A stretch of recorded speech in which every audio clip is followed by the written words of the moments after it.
Good Monday morning, everyone. Welcome back to Weather with Sim again. I hope you guys are all having a great day so far. And in today's weather forecast, we are going to be talking about a little bit of severe weather to start, which doesn't look to be a massive concern for today or tomorrow, but we will definitely let you know so that way you guys know how to be prepared just in case. And then we'll also be taking a look at how Helene will develop, and it's almost a guarantee that she will develop and move towards the Gulf Coast near the Big Bend of Florida. That's the area that we have the most agreement on with this system making landfall. And then there's some questions on where it will impact as it continues up to the north. We will also talk a little bit about that too as well.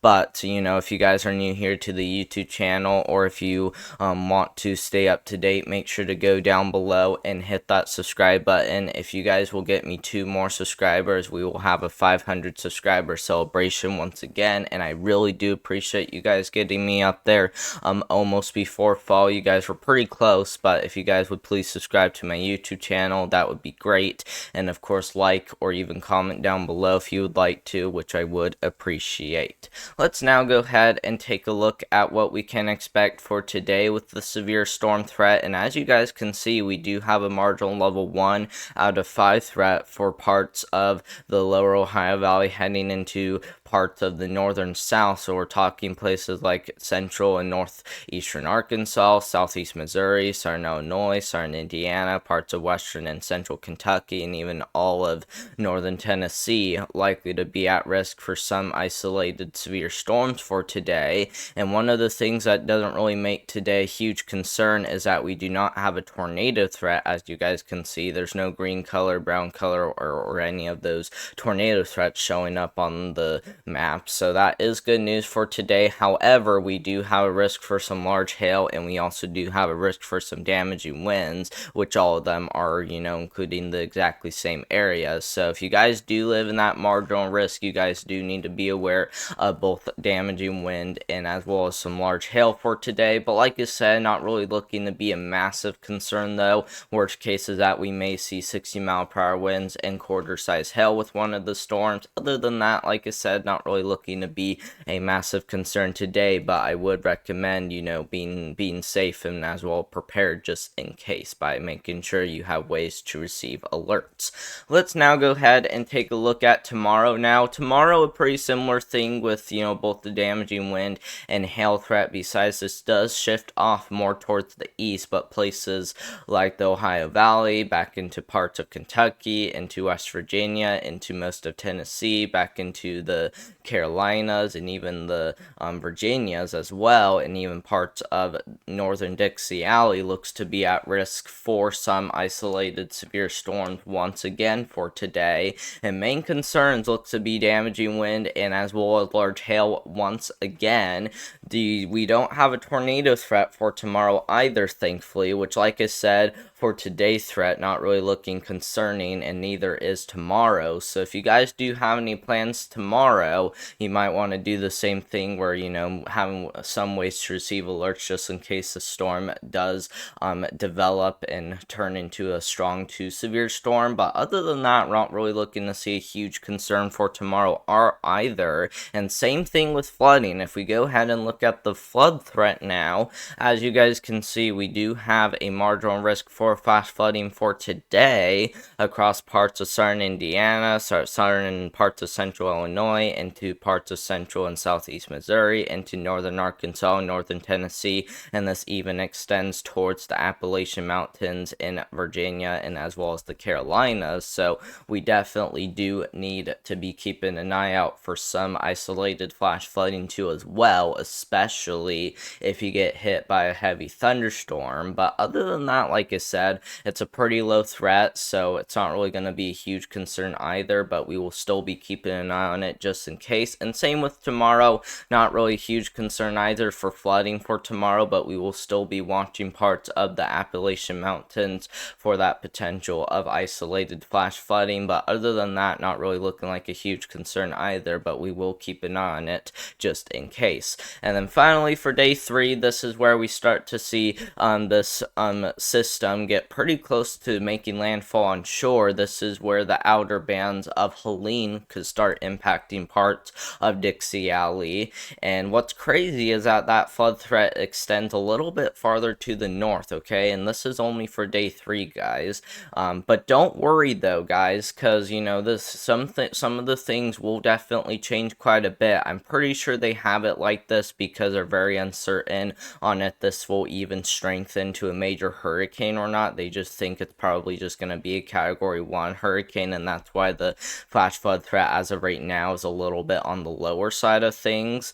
But as we do head later this week, I'm pretty sure the Weather Prediction Center will have a moderate to even a high risk for flash flooding, and I will let you guys know why in just a couple minutes. Let's now go ahead and take a look at the total rainfall for the Ohio Valley. This is anywhere from now all the way to tomorrow. We are only looking 48 hours out, so this is really what you can expect for isolated severe weather and flooding for tomorrow and as well as today. And as you guys can see, for the rest of today and throughout tomorrow, we do expect there to be anywhere from 1 to 2 inches of rainfall across parts of northern and eastern Kentucky into southwest Indiana, southern Illinois, southeast Missouri, and even parts of the Virginias heading into Pennsylvania. We will likely see anywhere from 1 to 2 inches of rainfall, and it is really good news that we are starting to see some of the rainfall occur across parts of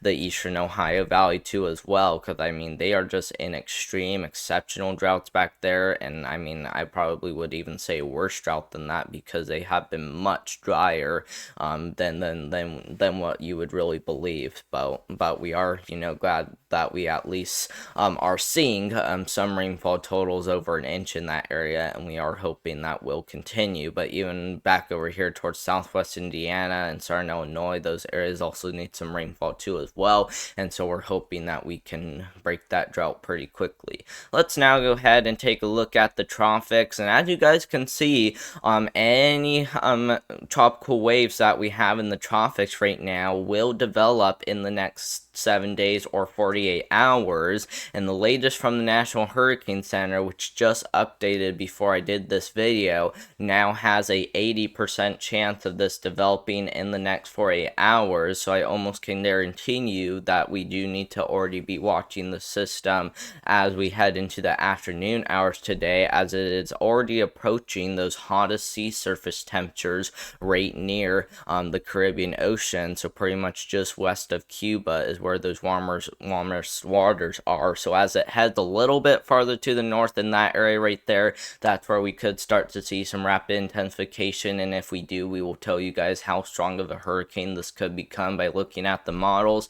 But even over here closer to Africa, more in the main development region, we are watching for this system to potentially develop in the next 7 days too as well, and it's not really because of how warm the waters are. The waters are just a little bit cooler over here, but they are still extremely warm, at least warm enough for some development to occur. It's more that we don't really have as much wind shear or dry air around anymore, and that's why we are starting to see much more development across this area. And this is where we should have seen development earlier this month and even August, because it's where we would typically see those long track hurricanes, and this is also where we would usually see most of the development. But we will still be keeping an eye on it, guys. We're hoping that this one won't track towards the Caribbean, Bahamas, or even the United States, but like I said, we will definitely keep an eye on it, just hoping that it won't do anything too crazy. But as of right now, we will just, be calling it an out-to-sea storm. But as it does head closer, we will let you guys know about it. Let's now go ahead and look at the potential tracks of Helene after it does develop. Like I said, we can almost guarantee you that Helene will develop. And as you guys can see, this will likely make landfall right near the Panama City region. One of them wants to show it hitting parts of Jacksonville, but this is going to be more of a Panama City shot from what models are showing, and then more of them want to show it making a western turn as it does head towards the Memphis and even parts of the Paducah area, where it starts to make that western turn, impacting those areas. This could very well even impact areas just a little bit farther to the north. Sometimes these make western turns as they head a little bit farther to the north, so this could very well turn as soon as it reaches the lower Ohio Valley. But as of right now, it's just south of the lower Ohio Valley, but this could very well bring some major impacts to those areas, so we will be keeping an eye on that. Let's now go ahead and look at how strong this hurricane could become by looking at the models. And as you guys can see, what's crazy is that some of them are already starting to show low in category 4 hurricane, guys. This is really, really bad news. We have never seen a hurricane this strong impact the United States this year. And so what's going to be crazy about this is that, we could very well see some catastrophic flooding, damaging winds, and even severe weather. I mean, this just, makes me feel really, really bad right now for you guys. I hope, everything doesn't go as planned. But I mean, this just isn't good news, like I said, guys. We do still need to be keeping an eye on this extremely closely. But, unfortunately, we could very well see an intensification all the way up to a category 4 hurricane before this even makes landfall, which, like I said, would be really bad news. Let's hope that doesn't happen. We got a little bit better agreement on a category 3 hurricane, which would even be better news. But like I said, it's just not really looking good that we could see a category 4 hurricane. Let's now go ahead and take a look at the other potential tracks, and I did learn what these little noodle looking things are. These indicate where it could go and also how strong the hurricane could be if it goes towards that area. And as you guys can see, we got a lot of maroon and even pink and red colors showing up right near the Panama City region, which indicates 950 millibars, 960 millibars, or even as high as 970 millibars. And either one of those could definitely indicate a major hurricane potential, so we do need to be keeping an eye on that. And as you guys can see, this one shows the same thing as it does after it makes landfall, starts to make that western turn. And still some questions on if it will turn around or do anything crazy, but as of right now, really just showing that western turn and maybe dying down over there towards Southern Illinois. But thank you guys very much for watching. I hope you guys did enjoy today's weather forecast. If you guys are new here to the YouTube channel, or if you guys haven't subscribed already, make sure to go down below and click that subscribe button. I really do appreciate you guys, watching my live stream yesterday too as well. And I did forget to put that up on stream, by the way, but I'll remember to put that back on during my next couple of updates. But like I said, that's really all I have for you guys, and don't worry, we will, eventually see how much rainfall and how much storm surge and all that stuff that we can expect with this system. So it's good to stay tuned for more updates. Like I said, we will likely start to give you guys some more information about the system, especially if it starts to develop into a tropical depression. But other than that, make sure to like, subscribe, and leave any questions, comments, or concerns, and it can be about Helene, so feel free to leave any of that down below. And I hope you guys all have a great work week.